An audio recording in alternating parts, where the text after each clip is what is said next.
Do you know that actor that was in what's it called? Oh wait, you don't, cause they quit. They quit. Oh my gosh, and they had so much potential. They were almost there. They were almost there, but they stopped. This is why most actors quit before they make it, okay? Hello everyone, my name is Branson. I'm a singer, actor, dancer. I singer, actor, dancer, influencer, um, just all around creative, everything else in between. Anyways, so I make a lot of videos like this, so let's just get into it. So these are some reasons I think actors quit before they make it. And you know what is make it? I just started the video and I'm already on 10. What even is make it? Okay, but I say make it for the title purposes and for the make it, you know? But you know, like before they really get they, juices flowing and stuff like that. Okay, boom. So the first reason I put is because the pressure of immediate results. And I can tell y'all firsthand from somebody who's done theater for like I've done theater since middle school, so for literally over a decade. And it's so different in the film world and the theater world because in theater, you're working on something from a few weeks to months, and then you have like a few days or weeks or whatever. Typically, the ones I've done has been weekends because I did a lot in college. It would be performances and then weekend shows. And then all this work you're doing finally builds up to that one point, the first show day. And then you do it, and then it's something about that crowd that just cheers and like adrenaline right before you go on stage, and also the scaredness of going on stage because I talked about this. I don't know what video it was, but I was talking about how like I would get so nervous I would have to poop. Anyways, but yeah, like and it feels like you all these things you went throughout this entire process because all my fellow actors out there know about Tech Week and all the Tech Week stress and drama and everything it can be. Especially in high school, it went crazy. Okay, like I feel like Tech Weeks in college for me, it went like it was like just like oh girl like.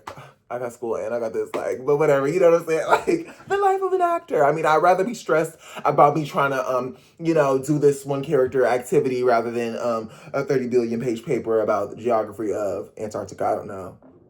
I don't know. I just made that up. But yeah, anyways, so that's what one thing I do. And I feel like, especially since film is a lot more broadcast in the world because they lock theater shows and musicals in the vault. So obviously, most film actors are the ones that are more known than stage actors because they lock them up. Okay, but a lot of people they want those immediate results. You want that theater feel, but without but the thing is with film, it's like you don't get that. But I was talking with a fellow actor on set a few weeks ago. I love saying that. I love saying that. Like, can we just talk about that? Like on sets. Anyways, you can tell I'm green, okay? But wait a minute. Y'all, okay. So basically, she was saying that with theater, you get to have like all this stress and all this other things, but then you get that immediate gratification. Like once people are clapping, they're cheering, they're crying, they're in the middle of your scenes. But then after, words, you never ever get to see it again. Like I've done so many theater shows over the years, like so many, and I can't even tell you a line that I said in the show. Isn't that crazy? And I'll never be able to see that show or see how I looked or see what I did and see anything of it. And it's like, dang. But you know what felt amazing? That one night, I still remember like when I performed it and how I felt and everything like that. But I can't tell you a line. But it still feels like that. But with film, you don't get that. You don't get the audience. You don't get their reactions. If this joke hit that night, if it landed, if it people laughed, or if the audience was very much dead, very much, well, it's not giving. You don't get that in film, and so if you do something, you don't know how it goes and how it lands, and it's just like, so I'm gonna have to wait till the critics come out. And by the time it comes out to the critics looking at you crazy because they're like, oh, why did he do it like this?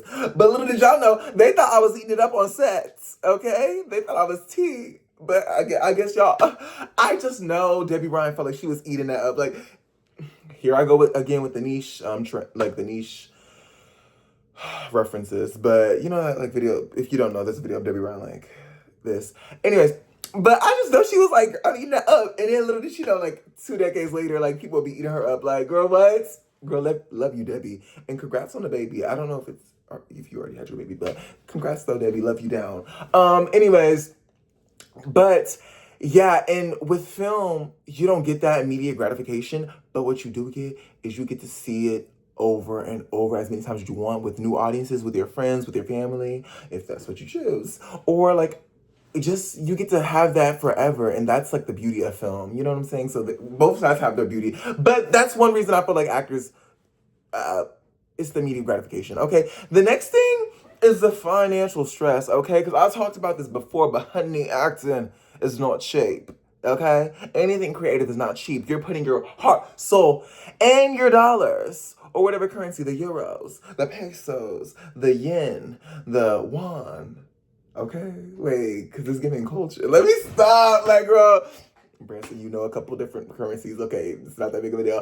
But let me eat though. Anyways, so basically, yeah, it's a lot. Like I talked about it before, paying for acting classes, paying for acting websites to submit, paying for your headshots, paying for this and that and that. Like it's just girl, it's a lot. And when you're actually in a place that where you can do that, where you're being supported or helped out, or like you have enough income to at least do that, you do that. But the reality is it's not that easy because imagine trying to do something that you love and doing a job, but you have to pay that job to do that job. You literally have to pay that job to do that job, guys. Like it's a lot. It's like you go to work and you're dreading going to work if you like have a job you don't really like a part-time job or something like that. You're just like, ugh, I don't want to be here. But you're like, the check is gonna hit, la la da da da da. But with acting, it's like, okay, I gotta put this towards that. I gotta put that towards that. I gotta get these done. I gotta update this. I gotta pay for that. And then on top of that, you do the work. And then sometimes like, it's just, you're just pouring so much money into it, which if you love it, then you know it's true. You know that's why you love it. You know that's why you do what you do, okay? Because the world needs to see you. The world needs to see more of you. I'm talking to you, okay? Yes. But it's just the financial stress goes crazy. And yeah, it's a little bit of an expensive business, but it's money makes the world go round, okay? So it's what we need to do to get where we're going. And that's what we will continue to do. Another reason I feel that actors quit before they make it is rejection fatigue. And that's honestly, oof. Y'all, it's so many no's, so many, you're not right for this role, which I always seen from casting directors talk about it. They always say, we have so many actors that are like amazing for this role, that are right for this role, but it could be as simple as we needed somebody that's 5'10" because our other lead is 5'8", and we need somebody that's like exactly this many inches taller than them, and you could have been 5'9". Like, you know what I'm saying? Or we needed somebody that has really light blonde hair naturally, like the roots, like really light blonde hair, but your hair, you were given kind of like a dirty blonde tease, you know? And it's just, when it's things like that, it's like, well, sometimes you're just gonna be like, I almost had it. And with acting, that's about 99% of the time. You're like, well, and most of the time you don't even know, which is what's amazing about nowadays. I mean, I wasn't around because I was too young to be when actors actually had to drive from their house to every audition, like in the car and stuff like that. But nowadays it's mostly self-tapes and submitting online, and you don't even know how many people you're going against or against. That sounds so competitive. And I mean, it is a competitive industry, but it's also like, I love meeting actors. I'm like, Grover T. Like, I love you. Like, what's up? Let's be friends. I'm saying, like, we get it. We get it. We get the craziness. But yeah, so it's a lot of the no's and a lot of this, and I feel like a lot of people most people don't want to just hear that every time, let alone for a career. Because I have friends that are in more more common careers, like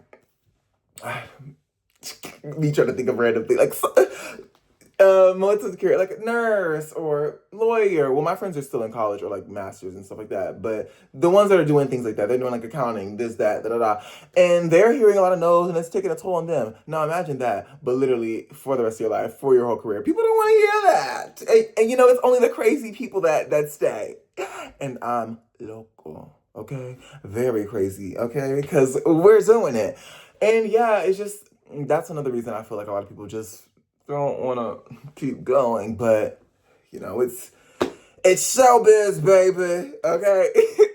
Y'all, me and my references are funny. Okay, the next one is the lack of guidance slash mentorship. And I feel that that is something so common and so hard in the industry of like film, especially when film, at least for me, it's not a common thing around many of my friends. Most of my friends, I like let aside from the friends that I've met on set or in theater or in the theater buildings in college or stuff like that, literally none of my friends do theater or do acting things or creative things of that nature. So it's not like you're like, let's say I wanted to be a doctor and my mom has a friend who's a doctor or who is an apprentice or something like that. Well, my mom could just tell that person, hey, Branson wants to do this, and boom, like a connection, and then they could try to get me somewhere. And I know a lot of friends have done that with more common careers like that. But with acting, it's like not a lot of people have, like, imagine like your cousin Zendaya or something like that. Not a lot of people have connections like that. And it's really hard in the entertainment industry to find guidance and mentorship and things of that nature, because then also it's a creative thing. So yes, you could have all this mentorship and guidance, but then it's also like you still have to bring the goodies to the table. Okay, you still have to bring the characterization, the acting, the skill. Okay, because like it can only get you so far. The references can only get you so far. But I feel like even me, this whole last year that I've been figuring out this film thing, I'm like, what am I doing? What do I do? I've been looking up YouTube videos. I've been looking up, how do I do this? Where do I go? Is this legit? Am I getting scammed? Okay, the amount of times that I've like submitted stuff and I'm like, ooh, I hope my information is okay. I'm just like, luckily it was, but I'm just like, is this a scam? But then when I listen to other, I've seen like K-pop stars or other actors in the past when they got scouted in the mall or they were online researching something that their cousin told them about and they thought it was the shadiest scam ever. And then they landed a lead role on a big hit movie or a TV show or became a K-pop idol. And it's just, with this industry, you have to kind of put yourself out there. It gives very much sketch because it's not like, again, common enough to where it's like, oh yeah, you're gonna be the next lead role in the newest Netflix series. Go ahead and put all your information right here, babe. Who? Like it just gives scam. But then you realize, oh wait, I'm on a legitimate website. I'm on a legitimate casting. I'm doing a legitimate casting process, and I'm submitting my information. And yeah, so obviously, don't be submitting a lot. You need to. I always, anytime I submit for a job, I look up everybody. Okay, I'm like, who is the director? Who is the producer? Who is the casting director? Who is the writer? Anybody that's name is listed, I'm looking. And if I can't find one, I'm like, I'm kind of eyeing it a little bit, but I'm still submit though because I need a gig. Okay, like come on. So yeah, but it's just that's a lack of guidance and mentorship is a really big thing in the industry.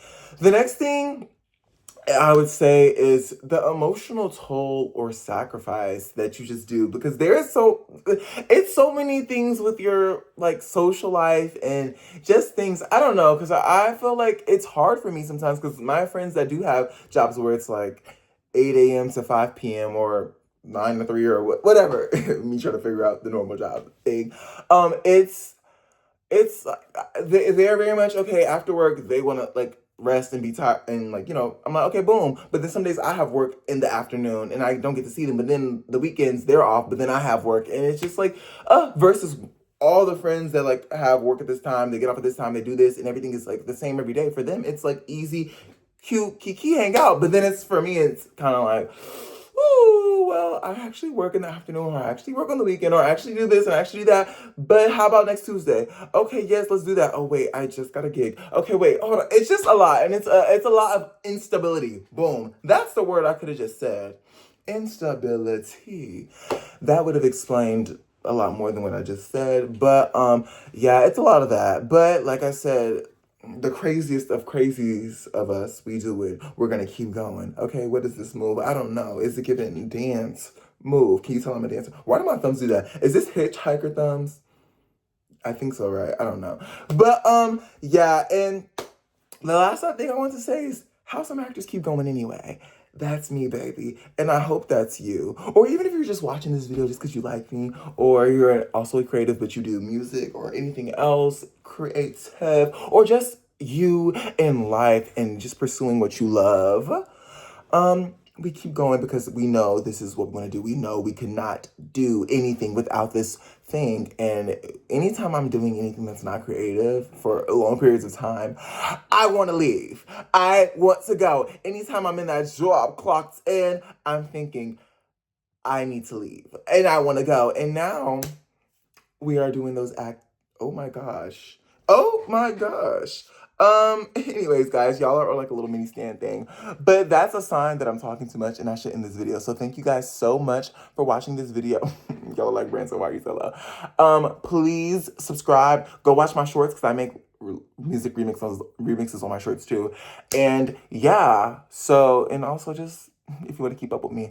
Love you guys so much. Thank you for watching and bye.